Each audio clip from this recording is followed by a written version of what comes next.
በጣም አመሰግናለሁ። አርበኛ ብሩክ ስለሺ የአማራ ፋኖ ብሔራዊ ንቅናቄ አፋብን የውጭ ጉዳይ መምሪያ ኃላፊ። እንግዲህ የአማራ ፋኖ ብሔራዊ ንቅናቄን ከተመሰረተ ወዲህ በተለይ በውጭ ጉዳይ በኩል የተለያዩ ስራዎችን እየሰራችሁ እንዳለ ሰማለሁ። አሁን ለዛሬ በዋናነት አንተንም ለማግኘት የፈለኩት በዚህ በኤችአር ጉዳይ ላይ በተያያዘ የአሜሪካ ምክር ቤት እያዘጋጀ ያለው የንዑስ ኮሚቴው እያዘጋጀ ያለው አንድ ሰነድ አለ። ሰነዱን በተመለከተም የድጋፍ መግለጫ ወይም ደብዳቤ ልካችኋል። እስቲ ምንድን ነው የላካችሁት? አመሰግናለሁ መሳይ፣ እንኳንም ተገናኘን። እንግዲህ በዚህ በኤችአር 937 እና አጠቃላይ በዲፕሎማሲ ስራዎችን ለመስራት የጀመርናቸው ብዙ ስራዎች አሉ። እነዛን ከዚህ በፊት በተቀናጀና የተናበበ መሆን በተለይ ደግሞ ተጽዕኖ ሊፈጥር በሚችል ዓለም አቀፉ ማህበረሰብ ትክክለኛ የትግል ኮዛችንን እንዲረዳው ከማድረግ አንጻር የተወሰኑ ውስንነቶችና ክፍተቶች አሉብን ብለን እናስባለን። ክፍተቶች እንግዲህ በአንድም በሌላም የድርጅቱ ወጥ አለመሆንና አንድ መሪ ድርጅት አለመኖር የፈጠራቸው ደመር በውጭ ያለው አደረጃጀት በተለይ የዲያስፖራ አደረጃጀቶቻችንና የዲፕሎማሲ አድቮኬሲ ስራዎች ወጥ በሆነ መንገድ የተቀናጀ መቅረብ አለመቻላቸው አንዱ ክፍተት ነው ብለን እናስባለን። እነዛን ለመሙላት እንግዲህ ሰፊ ስራዎችና ሰፊ እቅዶች አቅደን እየተንቀሳቀስን ያለንበት ሁኔታ ነው ያለው።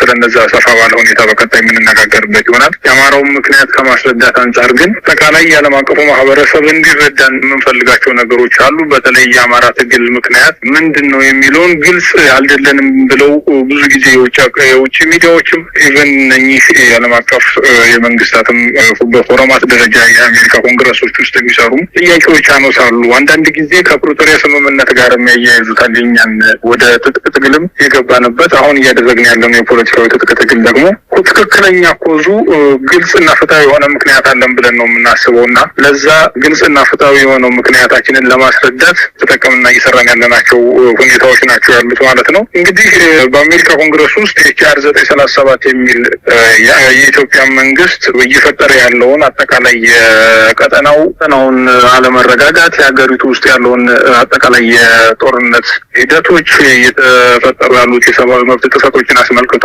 ያዘጋጀውና ሰፖርት ሊያደርጉ የሚችሉ ስፖንሰሮችንም እያፈላለገ ያለበት ሁኔታ ነው ያለው። ያንን እንደምንደግፈውና ጠናክረው እንዲቀጥሉበት በሚል ነው የአዘጋጀንና የላክንላቸው ማለት ነው። ከእኛ የውጭ ጉዳይ መምሪያው ይህንን ላዘጋጀው አካል እንግዲህ አድሬስ እንዲደረግ እንፈልጋለን። ይህን ያደረግንበት ምክንያት አንደኛው በአገሪቱ ውስጥ ያለው በተለይ በአማራ ህዝብ ላይ እየተሰራ ያለውን የጦር ወንጀል አጠቃላይ የቡድን ወይም ደግሞ ማንነት ተኮር ጥፋቶችንም ጭምር እንዲያውቁት የማድረግ ሌላው አገዛዙና የአገዛዙ ወንበር አስጠባቂ የምንለው በተለይ ሰራዊት ፉል ስኬል ዋር ነው እያደረገ ያለው። ያንን በዋናነት በሴቶች ላይ በእናቶች ላይ የሚደርሰውን ጥቃት እንዳንዱ የጦርነት ግብአት አድርጎ ህዝባችን ላይ እያደረሰ ያለው ስቃይና መከራ ይታወቃል። ስለዚህ ዌፐናይዝድ ኦፍ ሴክሹዋል ቫዮለንስ እያደረገ ያለበት ሁኔታ ነው ብለን እናስባለን። ያንን ቀውት እየሰሩት ላሉት ድጋፍ እንዲሆናቸውና በተለይ አጠናክረው እንዲቀጥሉበት ለማድረግ ነው።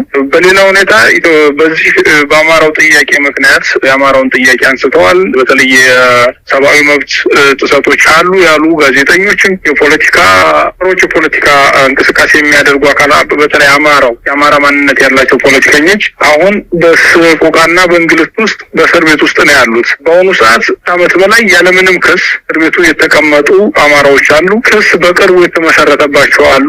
እነዚህ ሁሉ ከህግ አግባብ ውጪ 2 ዓመት ሙሉ በእንግልትና በሰቃይ ላይ ቶርች እየተደረጉ ግማሾቹም ህይወታቸውን ያጡበት ሁኔታ ያለበት፣ የተወሰኑት ደግሞ አካላተ ጎደሉ የሆኑበት ራሳቸውን እየሳቱና ምንም የማያውቁበት ደረጃ የደረሱበት ሁኔታ ስላለ እነዚህን አጠቃላይ በስርዓቱ እየተፈጸሙ ያሉት የሰብአዊ መብት ጥሰቶችም ጭምር በማስረጃም በመረጃም የተደገፉ አድሬስ እንዲሆን በሚል የጻፍነው ጽሁፍ ነው ማለት ነው። ሌላው አጠቃላይ በቀጠናው ላይ በተለይ የአፍሪካ ቀንድ ቀጠና ላይ ያሉት የጦርነት ጉሰማዎች እንደሚታወቀው በተለያዩ ምክንያቶች የአብይ አህመድ ስርዓት አሁን ያለበትን የሀገሪቷን ሰላምና መረጋጋት ባለፈ የቀጠናው ላይ ያለውንም ደግሞ የሰላምና መረጋጋት ለማደፍረስ እየሰራ ያላቸው ሁኔታዎች አሉ። በዚህ ልክ ኢትዮጵያ በተለይ በዲፕሎማሲው ደካማ ሆና የማሳጅ ፖለቲካ የልምምጥና በተለይ ህጋዊነት ያላቸው ዲፕሎማሲዎችን ከመስራት አንጻር አሁን እየታየ ያለው በጣም ከዚህ በፊት ከነበሩት የወረደ ማለት እንችላለን። ጥሩ የሚባል ዲፕሎማሲ ያላት ለማለት እንቸገራለን። ስለዚህ ያ ደግሞ እንደ ሀገርም እንደ ህዝብም ሊጎዳን ስለሚችል ያንን እያደረገ ያለው የቀጠናውን መረጋጋት እንፈልገዋለን።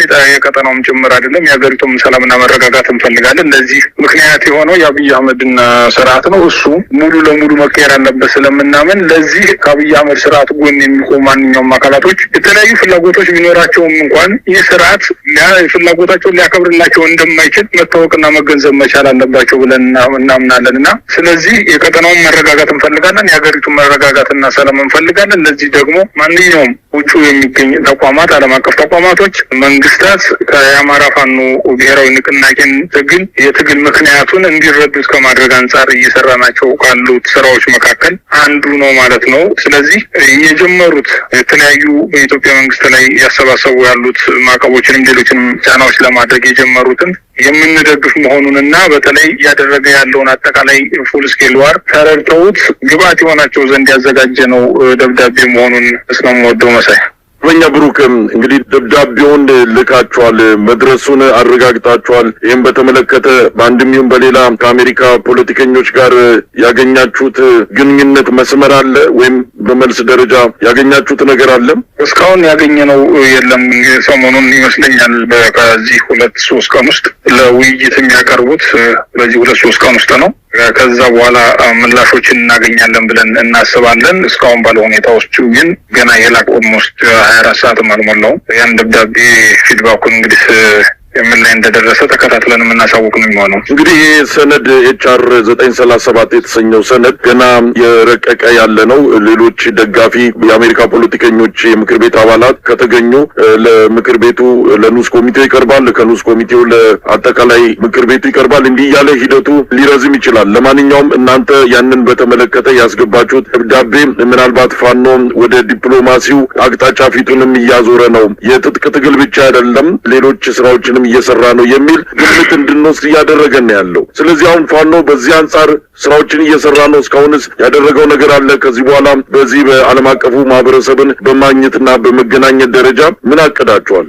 እንግዲህ ድርጅቱ የአማራ ፋኖ ብሔራዊ ንቅናቄ ከመመስረቱ በፊት በሌላም ብዙ ስራዎች በተናጠል ውጤታማም ባይሆኑ ስንሞክር የነበርንበት ሁኔታ ነው ያለው። አሁን የአማራ ፋኖ ብሔራዊ ንቅናቄ ከተመሰረተ በኋላ ደግሞ መሰራት አለባቸው ብለን የምናስባቸውን በተለይ በዲፕሎማሲውና በግንኙነት ዘርፉ ስራዎች መሰራት አለበት ብለን የምናስባቸውን እቅዶችን አውጥተን እነዛን እቅዶች ወደ ትግበራ ለመግባት የሄድንባቸው ሁኔታዎች ናቸው ያሉት ማለት ነው። ከዚህ በፊት ያልሰራናቸው ስራዎች ይኖራሉ። አሁን ላይ እየሰራናቸውን አጠናክረን ያልሰራናቸውን ደግሞ እንዲሰሩ በማድረግ በዲፕሎማሲውም በደንብ ተጽዕኖ ልንፈጥር የምንችልበት የፖለቲካል ኢንቲቲ መሆኑን የአማራ ህዝብ እንደ ህዝብ በጣም ቁጥር ያለው ማህበረሰብ ነው ተብሎ የሚታወቅበት ሁኔታ ያለበት ነው። ያንን የመቀየር የሚያስችል ፖለቲካዊ ማህበረሰብ ያለንን መሆኑን እንዲታወቅ የሚያስችል የዲፕሎማሲ ስራዎች፣ የፖለቲካ ስራዎች እንሰራለን።